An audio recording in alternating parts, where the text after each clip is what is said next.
La falta de una cultura del mantenimiento es uno de los grandes déficits estructurales de nuestra sociedad.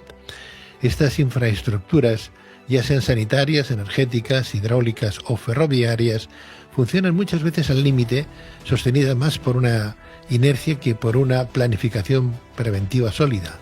Su mantenimiento suele considerarse un gasto prescindible cuando en realidad es la base silenciosa de la seguridad y la resiliencia colectiva. La gestión del COVID-19, los episodios de Dana, los apagones eléctricos o las recientes tragedias de los trenes han puesto sobre la mesa la fragilidad de sistemas y, más allá de la coyuntura política, invitan a reflexionar sobre la necesidad de inversión sostenida, visión a largo plazo y una verdadera cultura del cuidado estructural. Precisamente en este análisis profundo sobre prevención, gestión y responsabilidad pública hablaremos con nuestro siguiente invitado, don Agustí Argelich, ingeniero en telecomunicaciones, fundador de la consultora Argelich Networks y conferenciante. Agustí Argelich, muy buenas noches. Buenas noches y muchísimas gracias por invitarme. Y más a comentar este tema que realmente me motiva muchísimo. Claro, normal. Y además tú lo vienes trabajando desde que eres muy joven, desde que acabaste la carrera de telecomunicaciones. ¿Qué está pasando en España? No vamos a hablar de política, aunque podríamos meternos perfectamente y decir qué están haciendo esta gente, ¿no? Tanto de derechas como de izquierdas, como para que tengan que morir gente en base a una mala planificación o no poner una inversión donde se debería poner y perdernos ese dinero en otras cosas que hoy pues no traen nada a cuenta, ¿no? ¿Qué está pasando? Bueno, está pasando que nos hemos muy mal acostumbrado. Pensamos que detrás de sistemas que son tremendamente complejos, de cosas que hacemos cada día, no entendemos la complejidad de los sistemas que hay detrás.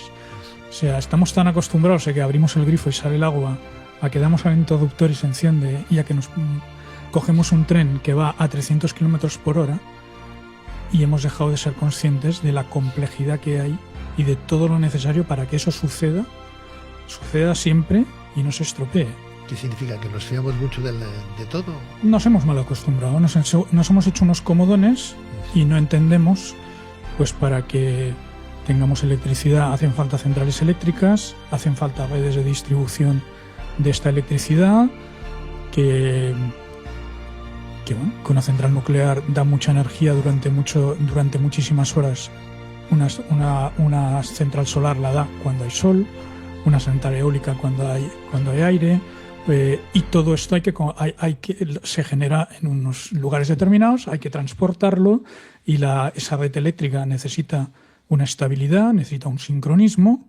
Todo eso es muy complejo de gestionar y si se gestiona mal, llega un día en que colapsa y se cae. Y lo mismo pasa. O sea, hay un concepto básico que es el coste total de propiedad, total cost of ownership, en inglés, ¿no? Que significa, oye, tenemos que hacer una inversión, pues esa infraestructura tiene que funcionar durante muchos años. Y tiene que funcionar con los mismos niveles de seguridad y con las mismas prestaciones que cuando se diseñó. O sea, que hay una desidia por parte ya no del ciudadano de a pie que utiliza estos soportes, sino por parte de las empresas, de los organismos, de los gobiernos. Bueno, vamos a ver, es que es muy bonito inaugurar algo y no es tan atractivo. No sé, igual voy a decir una palabra que igual no queda políticamente muy correcta, pero no es tan sexy mantenerla funcionando. Entonces, es que las cosas no van solas. O sea, nos hemos acostumbrado a que sí, a que no nos falta de nada. Pero la gran mayoría de la ciudadanía no entiende todo lo que hay detrás. Y por otro lado, a los políticos les gusta mucho inaugurar y decir que hacen muchas más cosas, pero les cuesta entender que, oye, si a tu coche le dejas de poner aceite, un día el motor se ha roto. Si le dejas de llevarlo al mantenimiento cada X kilómetros, deja de funcionar. Y lo mismo pasa con las grandes infraestructuras. Después, por ejemplo, has hablado del tema del COVID. Si quieres hablamos un poco te propongo, comentar COVID, comentar trenes, comentar presas, comentar... Uy, madre mía.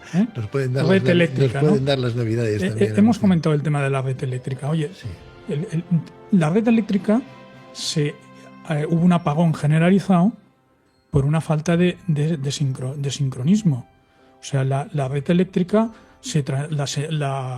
la electricidad se transmite mediante una señal sinusoidal, corriente alterna, y las centrales solares y eólicas que en el momento del apagón estaban funcionando de forma masiva, producen corriente continua y son incapaces de sincronizarse a la red. Esto hay un vídeo en YouTube muy interesante del Laboratorio de las Montañas Rocosas, una entidad norteamericana, para que veas que... Balones fuera.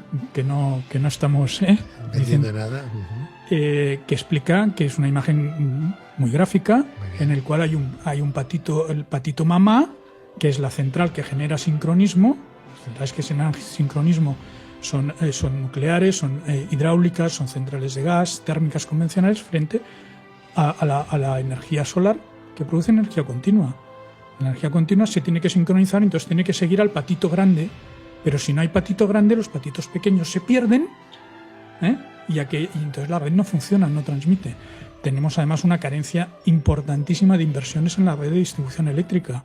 Hay muchas promociones inmobiliarias, hay muchas nuevas empresas que no pueden conectarse a la red porque durante muchos años no se ha invertido en la red y no se ha preparado la red para aguantar las energías renovables. No estamos hablando de un choque entre nucleares y renovables.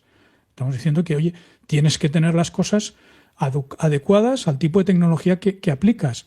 Pero Agustín, cuando se crea una estructura, no se planifica y se lleva a detalle hasta en un futuro cómo va a resurgir, qué es lo que va a pasar, cómo se planifica los gastos. Así debería ser. Porque cuando te he comentado el concepto del coste total de propiedad, tú cuando evalúas una inversión tienes que ver la inversión en sí mismo, que digamos en el argot se llama el CAPEX, con los gastos operativos el OPEX.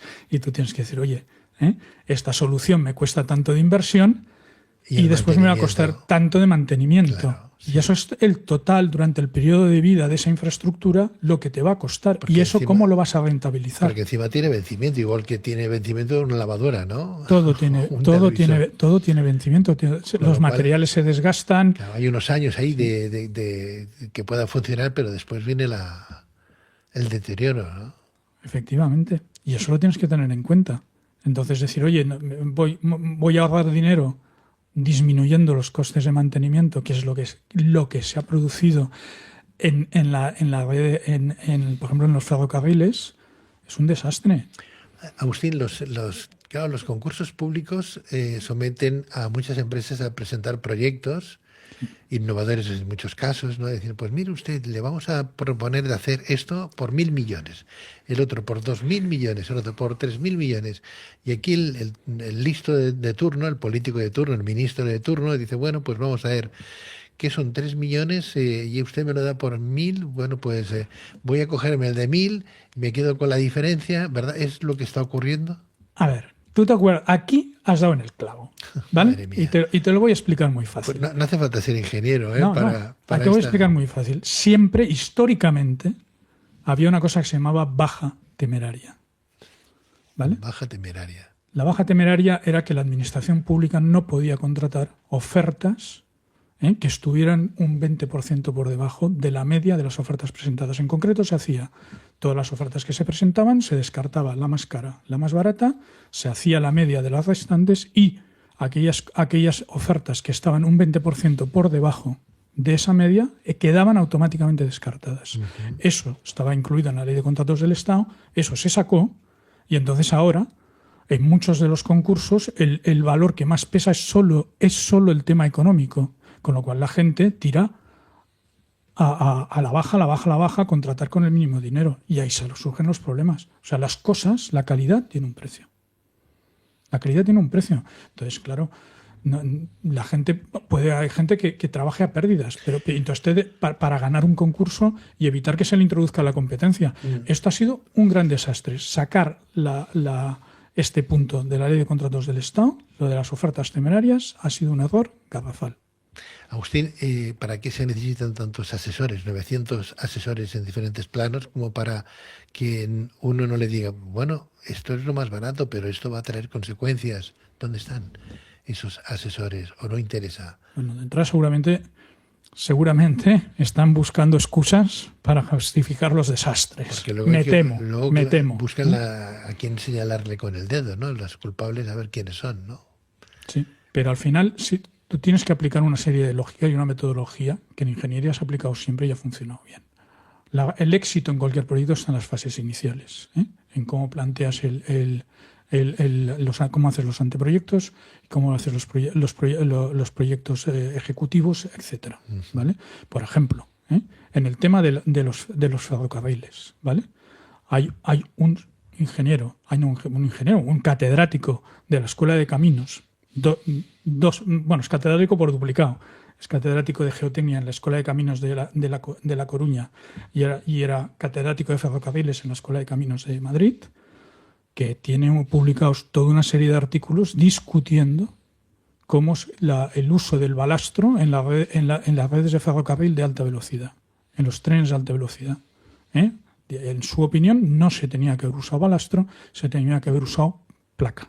Vías de placa, o sea, vías con una placa de hormigón, que era mucho más caro de hacerlo, pero era más barato de mantenimiento e infinitamente más seguro. Porque él ya decía en sus artículos, publicados ya hace unos cuantos años, cuestionando completamente el diseño de la red de alta velocidad Barcelona-Madrid, que utilizar vía de balastro era un error. Y al final ha tenido razón, porque el balastro se deteriora. Claro. Y al final la calidad de la vía ha hecho que suceda el triste accidente de Ademuz con 45 personas muertas o 46. 46, sí. ¿Vale?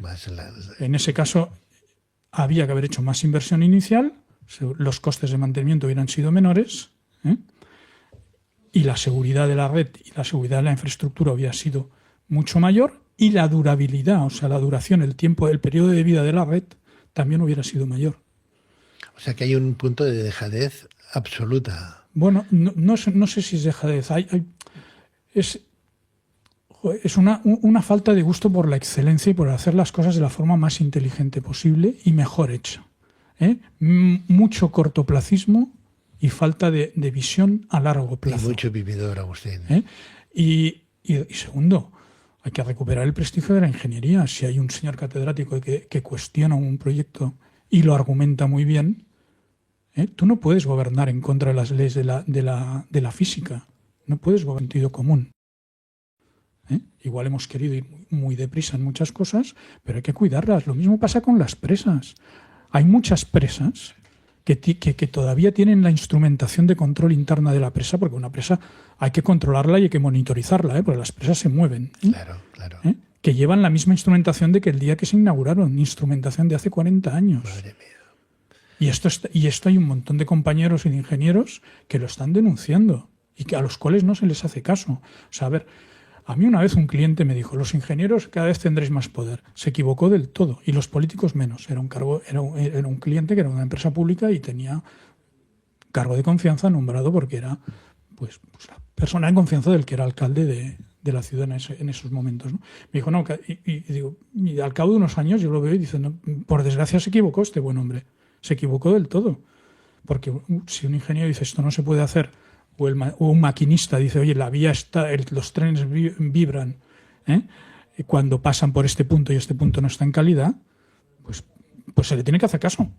Se le tiene que hacer caso. Y solo se hace caso cuando están los muertos encima de la mesa. Claro, y no solamente al catedrático, sino al propio maquinista que da tanto, la voz de a cualquier alarma, ¿no? profesional. O sea, yo estoy reivindicando la importancia de los profesionales. Hay que reivindicar la profesionalidad en todas las profesiones. Y si un maquinista dice la vía no está en condiciones porque yo llevo el tren y esto está vibrando, a ese señor se le tiene que hacer caso. Si el sindicato de maquinistas, como lo hizo unos escritos y unos documentos diciendo, oye, que esto no funciona, que esto no está bien, que estamos asumiendo riesgo, eso tiene que ir a misa. No se puede cuestionar. No tiene que haber ningún político que cuestione eso. Hay decisiones técnicas y las decisiones las tienen que tomar los técnicos, que son los que conocen el tema. Claro. Esto lo explicaba hasta Maquiavelo. El príncipe tiene que saber de armas y no puede gobernar. Si usted no sabe de trenes, los que tienen que tomar las decisiones son los que saben de trenes. Y si usted no es ingeniero de caminos, no puede decidir cómo se mantiene una presa. Ahora acabas de mencionar la palabra presa. Bueno, podemos estar hablando de todo lo que está ocurriendo en España con los temas que estamos hoy. Hablas de las presas con lo que costó construir una presa, o las presas que se construyeron en España, para luego irlas eliminando de los cauces de esos ríos. Bueno, se están eliminando azudes, presas pequeñitas. Presas grandes todavía no ha caído ninguna. Bueno, uno piensa, bueno, a lo mejor se están eliminando las que se han dado cuenta que podrían traer un problema el día de mañana, porque a lo mejor habían superado las expectativas de esos años de mantenimiento, para no tenerlas que mantener, para no tener que la rompemos, la tiramos y se acabó el... Bueno, ¿te acuerdas de la famosa presa de Forata?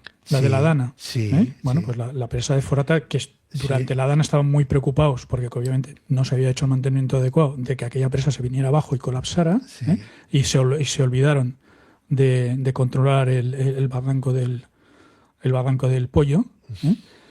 Bueno, ahora hay un concurso para auditar y ver la calidad, y no hay nadie que lo quiera hacer. Claro, porque nadie se quiere mojar, porque aquello se debe aguantar por los pelos, ¿no? Y es lo mismo entonces estaban preocupados porque por la presa de Forata, y resulta que el sistema de monitorización hoy en día, que tenemos una tecnología brutal en telemetría y en telecontrol, en la cuenca del Barranco del Pollo prácticamente no había ningún sensor. Hoy en día tenemos cartografía digital, tenemos burradas de sensores, y podemos saber en tiempo real lo que está pasando en una cuenca y tomar decisiones y hacer las alarmas automáticas que tiene que hacer un político esperando a tomar una alarma en una situación de emergencia. Oye, si los cauces del río están subiendo, si tengo todo cartografiado, yo sé que se va a poner 1 metro de agua dentro de una población, aviso y punto. No tengo que esperar a que venga ningún político a decir nada. Pero es que además, estaba previsto canalizar todo el barranco en el Plan Hidrológico Nacional, y no se ha hecho. Y estaba previsto construir presas de laminación en la cuenca del Barranco del Pollo. Es que queda muy feo que poner una pared en un valle y que durante 20 años esté vacío, no haya agua ni a un lado ni al otro de la pared. Bueno, sí, pero es que debajo tienes 500.000 de personas viviendo. 500.000 de personas, que ha habido 200 y pico muertos, pero 500.000 de personas a las cuales les has destrozado la vida por no hacer unas infraestructuras que todo el mundo sabía que teníamos que hacer, y que durante 20 años no se han hecho por una cuestión ideológica, y que se han negado hasta a limpiar la cuenca y a mantener ahí las 4 cañas, que además son cañas americanas y que ni siquiera son del ecosistema mediterráneo. Me haces pensar, y me da hasta miedo escucharte, porque uno piensa las presas que son grandes, esas presas que mantienen un potencial caudal de agua importante, que si se estropearan, se rompieran, se llevarían a miles de personas que están justo debajo, ¿no? Yo no sé lo que podría pasar, pero ¿qué debe de pasar en este país para que alguien tome medidas y que el dinero que de verdad se le imputa a los ciudadanos de este país vaya a donde tiene que ir, que es a las estructuras que se utilizan pues para la convivencia, para la vida, ¿no? Para mantener el país en auge, ¿no? Pues de entrada olvidarnos de tanta ideología y aplicar mucho más sentido común, y mucha más lógica y muchas más leyes de la física. Al ciudadano no le hables de física ni de química, háblale con palabras muy directas, muy claras, porque yo entiendo que no es lo mismo la conversación que puede tener un ministro de telecomunicaciones con un ingeniero, con un telecomunicaciones, ¿no?, que con una persona de la calle, cómo se le explica. Entonces dicen, bueno, vamos a omitir el dar ciertas explicaciones. No hace falta que den explicaciones matemáticas. Las explicaciones claritas, sencillas, para que todo el mundo las entienda, porque 2 más 2 son 4. No hace falta que hagamos ningún tipo de... Hay que cuidar las cosas esenciales que necesitamos para vivir. Claro. Y para vivir necesitamos energía, necesitamos agua, necesitamos telecomunicaciones, necesitamos carreteras. Y esa es la base sobre la cual construir una sociedad próspera. Si no cuidamos la base, ni estado de bienestar, ni nada. No funciona nada. Si no tenemos garantizada la electricidad, no funcionan las fábricas, nos morimos todos, pasamos fríos todos. Si no tenemos agua potable, porque ahora no nos acordamos, porque ahora están las presas al 99%, están todas llenas, pero hace apenas un año o poco más estaban todas vacías y teníamos una sequía brutal. Y eso se arregla. A España le caen muchos litros por habitante que somos, pero claro, caen irregular y caen mal distribuidos. Pero si tuviéramos las cuencas interconectadas, no tendríamos problemas de sequía. La infraestructura es la base, la columna sobre la cual se sustenta una sociedad próspera. Y es así. Oye, Agustín, el otro día miraba un documental de los japoneses, ¿no? Es harina de otro costado. Un tren que ahora lo ponen a trabajar a 500 kilómetros por hora. Madre mía. Levitación magnética. Sí, 500 kilómetros por hora. Yo he ido en un tren de levitación magnética. ¿Sí?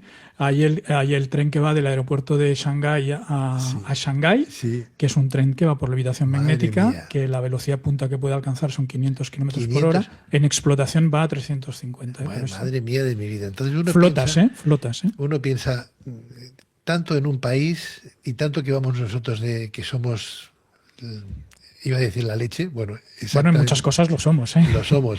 Pero bueno, en estas cosas no lo somos, porque estamos viendo que además el otro día también salía una información que hay un tren que no para, que va poco a poco, pero que va controlando con 3 dimensiones de estudio cómo están las vías para ese tren de alta velocidad que tenemos en España, ¿no? Que va a 300 kilómetros por hora, ¿no? Entonces, bueno, iba. Si tenemos algo que puede ir curando con creces que una vía no se rompa porque hay una soldadura mala, por 1000 razones, ¿no? ¿Por qué no se lleva a cabo? ¿Por qué no se hace? ¿Por qué esa dejadez? Tiene que morir gente en este país para que alguien se ponga las pilas, porque luego todos son excusas y buscar quién es el culpable. Esto es lo que en estos momentos parece, ¿no? De hecho, yo tengo escrito un artículo muy provocador que se llama Momento Chernóbil, en el cual veo las analogías y los paralelismos entre lo que pasó en la Unión Soviética cuando explotó la central nuclear de Chernóbil, que explotó porque estaban jugando con ella y porque estaban operando, y cómo al final eso tuvo una serie de repercusiones, que fue la Glasnost de Gorbachev, y Glasnost significa transparencia, cómo la sociedad al final pidió transparencia, pidió explicaciones y colapsó el sistema. Vamos a pedir transparencia al gobierno. Nosotros Yo creo que le tenemos que pedir transparencia, le tenemos que pedir explicaciones y las tiene que dar. ¿Y quién se atreve a pedir esa transparencia? Porque la ciudadanía parece que está muerta, que está como enterrada. Bueno, igual somos muy pocos los que nos atrevemos. Yo no soy el único que estoy pidiendo explicaciones. Sin embargo, la gente no sale a la calle, Agustín. La gente no se... Bueno, porque es que en el fondo aquí es lo que te decía, ¿no? Hay una sociedad que nos hemos vuelto muy conformistas, que vivimos muy bien y que virgencita, que me quede como estoy, y que somos muy compromisofóbicos y que, claro, dar la cara pues puede traer consecuencias y te pueden mirar mal. Pero al final o alguien dice, oye, por aquí no vamos bien, o las cosas todavía irán a peor, cada vez irán a peor. Madre mía, o sea que aún tendría que morir más gente para que no lo sé, espero que no. Espero que la sociedad responda y que volvamos a valorar a todos los profesionales y que volvamos a valorar el trabajo bien hecho y que volvamos a valorar lo esencial. Y lo esencial es hacer las cosas bien. Lo esencial, por supuesto, es aplicar sentido común, pero después lo primero que tenemos que tener claro es que, oye, ¿de qué comemos? ¿Qué tenemos? Tenemos vivienda, tenemos sanidad, tenemos comida, etcétera, ¿no? Etcétera, porque además... Y balones fuera. Y y además recuperar cierta independencia tanto energética como en temas de fabricación. El país hay que reindustrializarlo. No podemos depender de que cuando llegue el COVID resulta que las mascarillas tienen que venir, que las mascarillas o la ropa de los sanitarios tienen que venir de Asia o tienen que venir de China, ¿no? Oye, yo tuve la oportunidad justo cuando explotó el COVID. Yo en aquellos momentos estaba en Taiwán, me había invitado el gobierno taiwanés, o sea, es que colaboro con un think tank que vemos cuáles son los indicadores o cuáles son las columnas para construir sociedades prósperas. Se llama Intelligent Community Forum, o sea, comunidades inteligentes. Es muy influyente este think tank en Taiwán, y yo estaba en Taiwán cuando explotó lo del COVID. 4 o 5 meses después yo escribí un artículo con mi experiencia de ese viaje, comparando los resultados de la gestión del COVID en Taiwán con la gestión del COVID en España. En España llevábamos decenas de miles de muertos, en Taiwán 25 millones y que viven muy hacinados, pues apenas no llegaban a 10, ¿vale? No llegaban a 10 muertos, ¿vale? Me dicen, no, es una isla. Bueno, sí, pero es que en Taiwán estaba todo preparado. A mí me llamó los que me invitaban al Congreso y me dijeron, no te preocupes porque lo tenemos todo preparado. ¿Qué significa que está todo preparado? Todo preparado significa todos los protocolos preparados, todo el material almacenado, incluso habitaciones de presión negativa, tanto en el aeropuerto como en los hospitales. Presión negativa, cuando hay una enfermedad contagiosa, hay más presión fuera de la habitación que dentro de la habitación y los virus no salen. Como en una central nuclear, la sala de control tiene presión positiva. Está presurizada, al igual que un avión. O sea, hay más presión dentro para que si pasa una fuga abre la radiación dentro de la sala y se pueda seguir controlando la planta, ¿no? Pues en Taiwán todo el tema de la gestión de pandemias habían aprendido del SARS, de un virus anterior del SARS. También hay que decir que si alguien sabe lo que pasa en China son los taiwaneses. Más de 2 millones de taiwaneses viven en la China continental, para ser políticamente correctos y no meternos en líos, con lo cual estaban muy bien informados. Ellos informaron a la OMS, nadie les hizo caso, pero ellos no tenían todo preparado. Como lo tenían todo preparado, pues sabieron porque no iban con el lirio en la mano. Dice, oye, ha habido otras pandemias anteriormente, nos puede volver a pasar en cualquier momento, tenemos que tener preparado, tenemos que tener material quirúrgico sanitario almacenado, tenemos que tener los protocolos preparados para el caso de una emergencia, tenemos que tener las salas de control. Yo he visitado varias salas de control de emergencias en la isla de Taiwán y es alucinante. Taiwán aguanta un terremoto cada día, de categoría 5 y superiores. Ha aguantado uno hace poco más de un año. En 24 horas volvían a funcionar todos los trenes, volvía a funcionar todo, y sí que tuvieron alguna defunción. Pero vamos, un terremoto de casi de 7 en otro país destroza la ciudad y ahí en 24 horas volvían a funcionar. Yo no me lo imagino eso aquí en Barcelona, por ejemplo. Pero simplemente es que aplican, o sea, no niegan la realidad. Vivimos en un planeta salvaje, por otro lado, inexplorado y lleno de oportunidades, pero hay que estar preparados. Los tifones, 5 tifones al año, y aquí tenemos la cuenca mediterránea que nos da unas lluvias torrenciales brutales y es así desde hace miles de años y tenemos que estar preparados para ello. Te voy a hacer una pregunta a lo personal, como experto, como ingeniero en telecomunicaciones, como hombre que ha viajado por el mundo, que conoces las estructuras industriales, ferroviarias, etcétera, etcétera, que hay en diferentes países. Están ocurriendo demasiadas cosas y además muy, muy juntas todas, ¿no? Pero nunca se haya fumigado el cielo como se estaba fumigando hasta ahora, ¿no? O sea, que antes no ocurrían las cosas, no por dejadez, sino porque, pues a lo mejor porque no queríamos ser los reyes o los dioses del universo. Empezamos a fumigar los cielos porque queremos controlar el tiempo, el clima, etcétera, etcétera, etcétera. Y eso que trae, pues la gana, trae que las cosas funcionen mal, trae un montón de cosas, ¿no? ¿Tiene algo, tú crees que tiene algo que ver? Porque al final nos dicen, no, si no para tanto, si el COVID, no, ¿qué COVID? Mascarillas, no, muertos por COVID, no, obligación a no salir de casa y tal, no, nunca lo hemos obligado a nadie, porque no había ni pasaporte como para salir fuera, no, de eso, no, de esas cosas ya ni hablar. Cuando nos han metido el miedo en el cuerpo desde el minuto 1, ¿no? A ver. ¿Qué tendrá el ser humano algo de culpabilidad con el tema de fumigar las nubes o no? Bueno, es un tema que desconozco, ¿vale? Igual aquí haría un comentario que no estaría suficientemente bien fundamentado. Un comentario tuyo particular. Pero sí que te voy a decir del tema del clima, ¿vale? Mira, las estadísticas que tenemos del clima son relativamente recientes, ¿eh? Tenemos muy pocos años, ¿vale? El clima depende básicamente de una cosa que son los ciclos solares, ¿eh? Y el Sol tiene diferente tipo de actividad Y eso sí que realmente influye, y a lo largo de la historia pues ha habido periodos más cálidos que el actual y periodos más fríos. La realidad es que sabemos poquísimo de la gestión del clima, que sabemos poquísimo del comportamiento del clima, no de gestionarlo, sino de cómo se comporta el clima.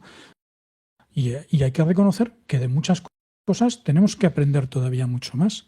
El planeta, apenas hemos perforado 12 kilómetros cuando tiene un radio de varios miles de kilómetros el planeta. O sea, los mares no los hemos explorado. O sea, sabemos mucho menos de lo que nos pensamos.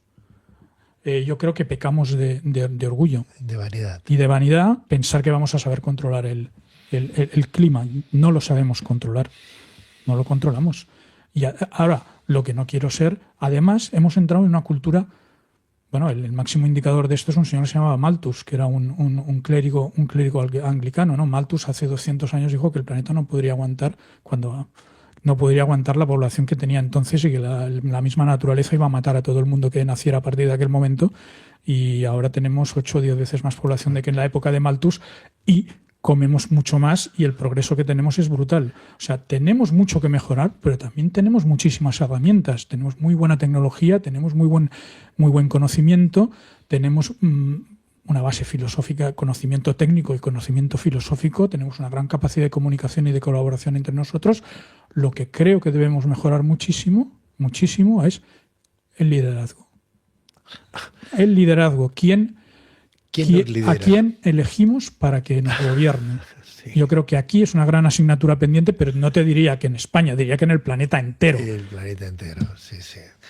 Algunos dicen a día de hoy que de los 8.000 millones que somos de habitantes en este planeta, que sobran 7.000 millones. O sea que con 1.000 millones ya tendríamos bastante para que la Tierra pudiera tener algo de futuro, ¿no?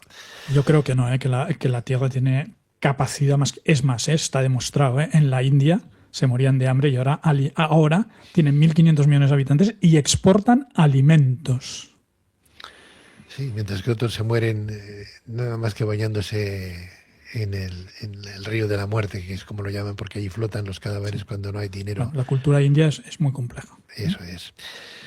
Argelik Networks es la empresa de nuestro buen amigo Agustí Argelik, ingeniero en telecomunicaciones y fundador de esta consultora, Argelik Networks. Gracias, Agustín, y hasta cuando tú quieras, aquí tienes tu espacio de radio para lo que necesites. Muchas gracias, Pedro. Es un placer conversar contigo. Igualmente, hombre. Muy buenas noches. Buenas noches.